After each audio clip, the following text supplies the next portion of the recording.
Salut à toutes et à tous, aujourd'hui on se retrouve pour un nouveau tutoriel et aujourd'hui, on va modifier notre PC portable. Donc pour commencer, on va rajouter 4 Go de RAM, donc de la RAM cruciale. Donc attendez, je vais faire un petit zoom. Donc voilà, donc c'est la DDR3 portable, hein. Bon, c'est pas ce qu'on trouve de mieux, mais ça suffira. Avec ceci, on va rajouter un SSD. Donc, pour faire cette manipulation et rajouter ces deux éléments dans votre PC, il va vous falloir plusieurs choses. Donc pour commencer, il va vous falloir, euh, il va vous falloir une boîte de tournevis, donc, comme ceci, ou un cruciforme. Ouais, deux cruciformes ça suffira, un moyen et un plus fin, et un tournevis. Donc ici j'ai déjà mon embout de montée. Donc on va commencer ça tout de suite. Ah oui, bien sûr, prenez toujours une petite boîte pour mettre vos vis. Donc, vous voyez, j'ai déjà des vis, donc ça, on va les mettre de côté, comme ceci. Donc, on va prendre notre PC et on va commencer par le retourner. Alors, pour ce PC, c'est un Ultrabook. Moi, j'ai déjà enlevé toutes les vis derrière. Je vais vous montrer sur un autre PC portable qui n'est pas un Ultrabook.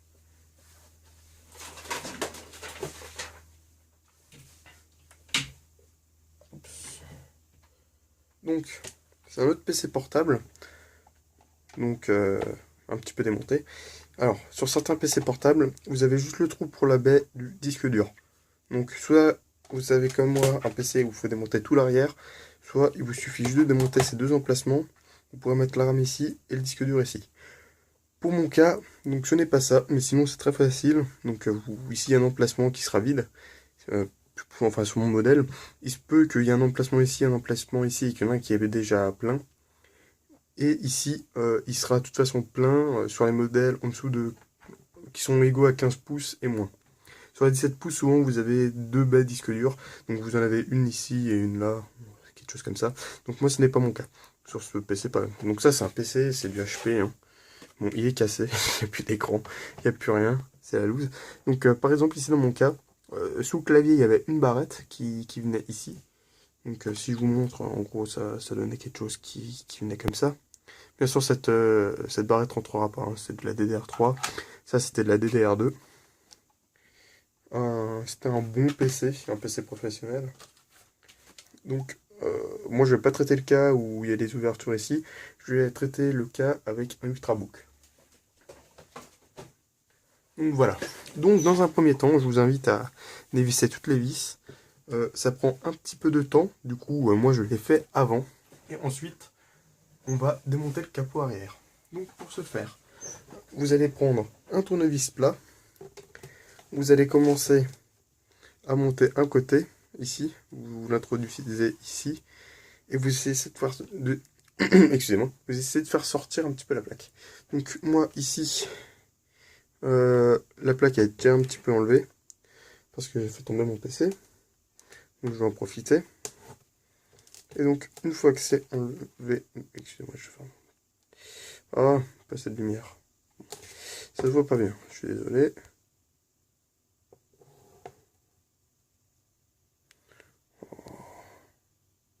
Faut que je songe à acheter un appareil. Donc vous allez passer... Attendez, plutôt comme ça. Voilà, vous allez passer les doigts dans la rainure en soulevant. Voilà, donc ça va s'enlever. Vous pouvez le faire avec une carte si vous n'avez pas vous faire mal ou autre. Et vous déclipsez. Donc, le premier côté, c'est fait. On va faire le second côté. La première fois que vous le démontez, ça peut être dur. Excusez-moi. Désolé. Donc, vous enlevez la première plaque. Voilà. Donc c'est fait, hein. Moi il est... Ça va, c'est relativement propre quand même. Profitez pour nettoyer ces plaques. Donc voilà. Une fois que c'est fait, vous avez ici le disque dur qui est là. Et ici, les deux slow RAM. Donc là, ils sont côte à côte sur celui-ci. Donc ça, c'est un ultrabook. C'est... Bah, j'étais surpris, c'est un petit peu... C'est spécial à l'intérieur. J'ai même du scotch à un moment dans mon PC. Donc, alors moi ici, il est déjà dévissé. En fait, excusez-moi, j'ai fait un test d'installer Linux dessus et tout ça sur un disque dur de Xbox. Donc un 20 Go. C'est du 20 Go. Est-ce qu'on voit bien? Bon, j'ai des problèmes de focus.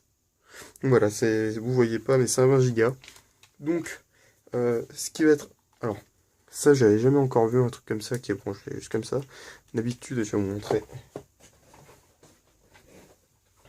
D'habitude, on a quelque chose qui est quand même bien fixé. Et qui, dans la carte mère, tout ça. Là, on a un truc qui part un petit peu dans tous les sens. Donc, faites attention. Donc, la première étape, avec un cruciforme, on va commencer par... Non, on va commencer par la RAM. Ça va être mieux. Donc, voilà. Donc vous avez votre barrette, on va faire un petit zoom, on va se recadrer, hop. Voilà, donc ici il y a le slow RAM. Donc normalement ici il y a un petit scotch, si on n'a pas, essayé de mettre quelque chose pour isoler, parce que sinon votre barrette elle va griller, ça va casser votre PC, ça peut. Donc ce qu'on va faire, alors je vais m'asseoir, donc déjà assurez-vous que la barrette soit à l'endroit. Alors moi sur mon PC il faut que l'étiquette soit vers le haut, mais peut-être pas sur la vôtre, ça dépend du sens de votre slow RAM. Ensuite, vous allez bien appuyer la RAM dans l'ordinateur, dans le slow, et vous allez baisser. Vous devez bien la clipser. Hein. Donc voilà, ici, moi, ma RAM, elle est bien mise. Donc, bah voilà, ça c'était juste pour la RAM. Et maintenant, on va passer au disque dur. Donc là, maintenant, j'ai 8 Go de RAM dans ce PC. Donc, on va faire ça. Donc, le disque dur, vous avez 2 vis de chaque côté, dans la plupart des cas. Donc vous les dévissez.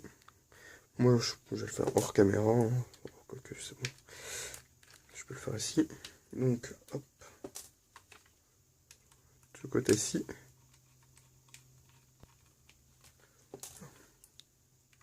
Et voilà.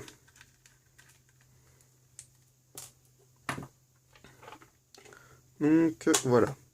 Vous pouvez voir, le SSD est quand même beaucoup plus fin. Et plus léger. Donc, le disque dur, ça, on peut le mettre de côté. Faites bien attention à ne pas le casser.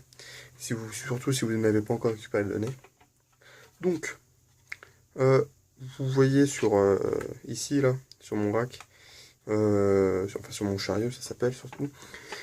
Il y a le petit trou ici.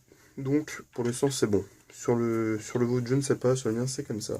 Donc, vous mettez votre SSD dedans, bien en face des trous. Ou enfin, le disque dur, vous voulez changer. Et ensuite, voilà, vous mettez bien en face, vous allez visser la première vis. Ensuite, vous mettez celle complètement à l'opposé. Toujours vissée en croix.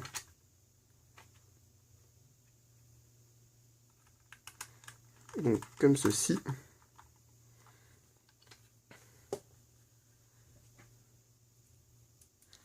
Et le dernière. Ah non, j'en ai encore une après, j'ai pas vu. Donc, c'est la troisième qui visse pas.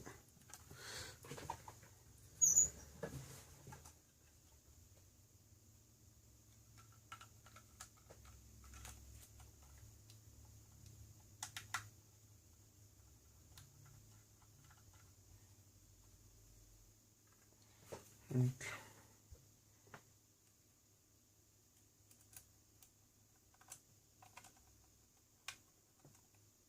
mettez-vous bien en face du trou.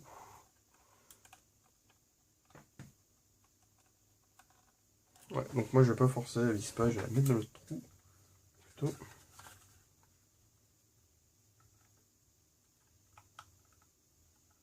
Voilà, là, elle est rentrée. Et donc on va mettre la dernière dans ce trou.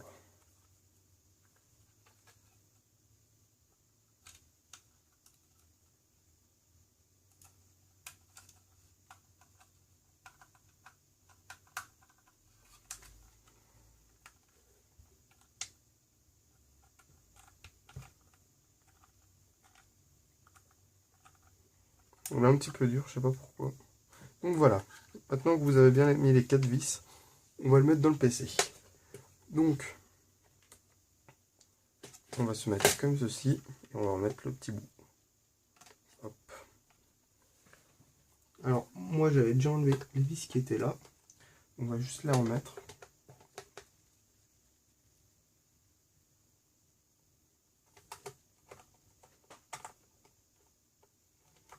Alors, qu'est-ce qu'il y a dans ce PC sinon à part ça? C'est un PC HP de 3, avec un processeur de 3ème génération. Donc c'est un i5 3337U. Donc avec 8 Go de RAM. Un SSD de 512 Go. Qu'est-ce qu'il y a d'autre? Carte graphique, c'est pas une carte graphique, c'est un chip. Donc carte graphique intégrée, comme ils appellent ça. Donc c'est un Intel HD 4000. Donc c'est vraiment un truc très très très bas de gamme. Mais bon, c'est un ultrabook. Donc voilà. Donc maintenant, on a mis le SSD. On va pouvoir refermer le PC. Donc là, vous prenez la grille. Vous appuyez dessus. Attendez, qu'est-ce qu'il y avait d'autre à changer? Oui, donc, excusez-moi. Alors, ce que vous pouvez encore changer éventuellement sur votre PC, c'est ici, on dirait que c'est la pile. Bon, ça c'est pas très important. Mais ici, il y a la carte Bluetooth et son. Des fois, ça peut être intéressant de changer. Non, c'est la carte... excusez-moi, je dis de la merde. Ça, c'est le M7A. La carte Wi-Fi et Bluetooth, elle est là. Et je sais pas pourquoi j'ai dit une carte son, il n'y en a pas, c'est un truc intégré qui est sur le côté du PC. Donc c'est tout. Ensuite la batterie elle est quand même assez imposante, mais je peux arriver jusqu'à 9 heures d'autonomie normalement sous Windows 8. Donc Windows 8, normalement il y a une licence qui est donnée avec. Je vous dis que je ne cacherai pas que moi j'ai plus Windows 8. Donc on met gentiment la coque. Alors moi c'est un PC que je vous conseille pas vraiment, HP, je suis pas vraiment très content. Donc déjà avec ce PC, alors j'ai eu des problèmes. Donc ici vous voyez il y a une feuille de plastique, hein, voilà, surchauffe. Donc c'est une carte graphique, ça c'est une vraie carte graphique normalement. Je sais plus de qui, mais il en est que quand ça commence à trop chauffer, hop, PC il plante et impossible de le rallumer. Faut attendre ou faut l'ouvrir, faut bouger un petit peu. Ça se relance mais ça va replanter. Il reste même pas 30 minutes allumé. Donc c'est pour ça qu'il est dans cet état. Donc du coup, excusez-moi, je suis un petit peu enroué. Donc du coup, j'avais récupéré le disque dur, la pile, tout ça, et ça c'est un PC qui est déjà bon pour la déchetterie.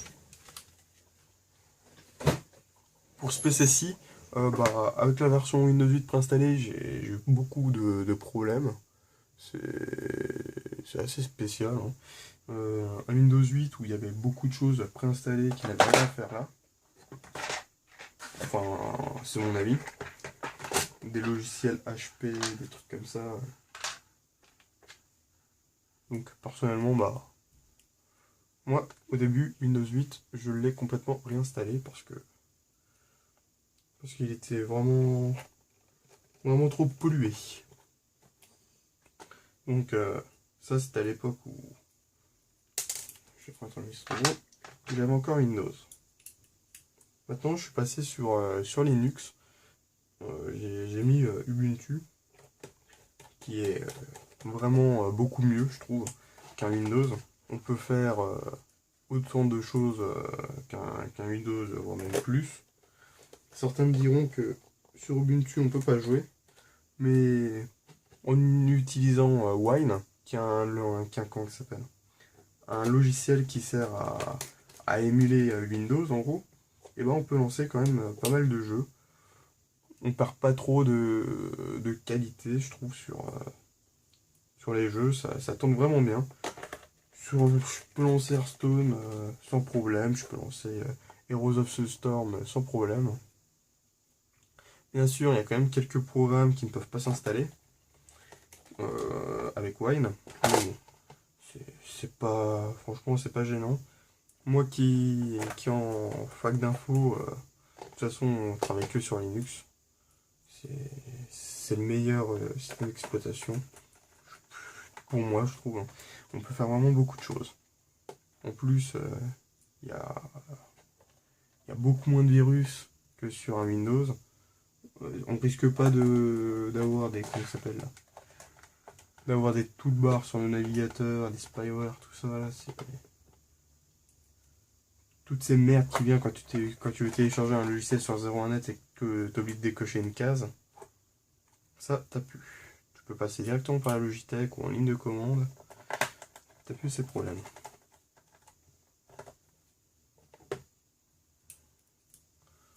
Donc voilà. Donc, sinon, je vais un petit peu vous expliquer à quoi a servi cette manipulation de rajouter de la RAM et toutes ces choses et ce SSD dans mon PC. Bah tout simplement, un SSD ça consomme moins d'énergie. Donc dans un PC portable, ce qui est bien c'est l'autonomie. Donc là l'autonomie sera augmentée. Qu'est-ce qu'il y a d'autre?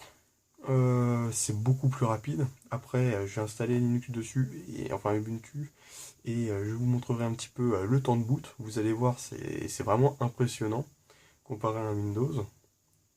Je vais aussi, comment dire, je vais vous montrer aussi le temps de boot sur un Windows que j'installerai en dual boot. D'ailleurs, sur ce PC, c'est assez marrant. Je vous montrerai comment je vais faire pour démarrer sur Windows. C'est assez rigolo. Vous verrez ça après. C'est jamais vous ne pourrez démarrer ce PC sous Windows, c'est impossible. Je vais vous montrer pourquoi il ne faut vraiment pas acheter de HP. C'est horrible. Donc, sinon, qu'est-ce qu'il y a d'autre? Avec un... Oh, c'est quoi ça? C'est la poussière. Donc, ce que je peux faire avec un SSD et pas avec un disque dur mécanique, c'est déjà bouger mon PC. Si vous avez ce genre de disque dur, bouger son PC pendant qu'il est démarré, c'est une très mauvaise idée. Vous pouvez abîmer les textes de lecture, vous pouvez perforer le disque, enfin perforer, le graver plutôt. Donc ça, c'est un disque dur mécanique qui était dans un serveur qui a été bougé à l'arrache. Ce qui s'est passé, c'est que, comment dire, la tête de lecture, elle est rentrée dans le disque dur, hein, mais vraiment dans le disque dur. Donc ici, là, je sais pas si on voit très bien, mais c'est gravé. Ça a été gravé. Je sais pas si vous entendez. Ici aussi, c'est une ligne qui a été gravée. Donc ici, il y a eu 2 lignes de gravé. Et ici... Non, ici, il n'y a rien eu. C'est bon, le disque, il était pas très plein, heureusement. On avait une copie de ce disque. Mais ouais, bouger un disque pendant qu'il tourne, c'est vraiment pas la bonne idée. Avec un SSD, vu que le principe ressemble plus à de la RAM en fait. En gros, ce sont des puces dans lesquelles sont stockées les données et plus dans des disques.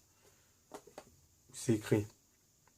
Donc ça coûte plus cher, c'est vrai, mais du coup déjà c'est plus rapide. Et en plus, ça consomme moins et il y a moins de risques. Franchement, c'est vraiment mieux. Donc, moi, je vais installer tout ça et je vous ferai la suite de la vidéo. Donc, je sais pas si ça sera, enfin, si je vais la faire aujourd'hui ou demain. Et je vous dis, bon, pour vous, ça va être tout de suite pour la suite de la vidéo, mais peut-être à la prochaine. Salut! Salut à tous, donc bon, là, du coup, vous voyez dans l'écran. Donc, je vais vous montrer un petit peu la différence de temps de boot. Donc, on y va. Là, attendez. Donc là, je viens d'appuyer sur le bouton.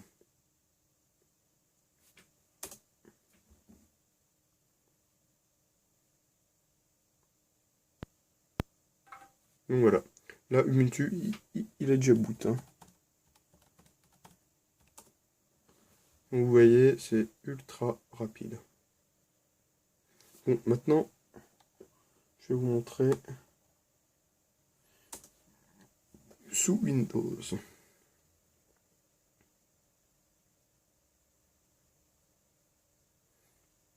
Voilà. Donc là, il est éteint. Donc, je vais déjà vous montrer comment redémarrer Windows.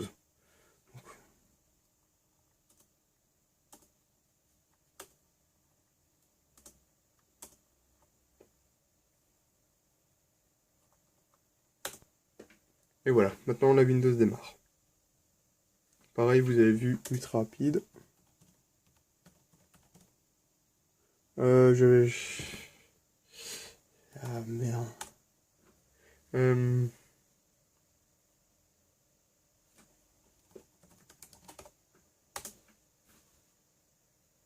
Bon bah j'ai oublié le mot de passe. Mais bon, Windows prend plus de temps à boot. Simplement parce que c'est quand même beaucoup plus lourd que du Linux. Et voilà, c'était tout. Donc voilà, bah merci d'avoir regardé la vidéo. Bah, c'était tout pour celle-ci. Et puis bah, à la prochaine dans un prochain tuto. Salut!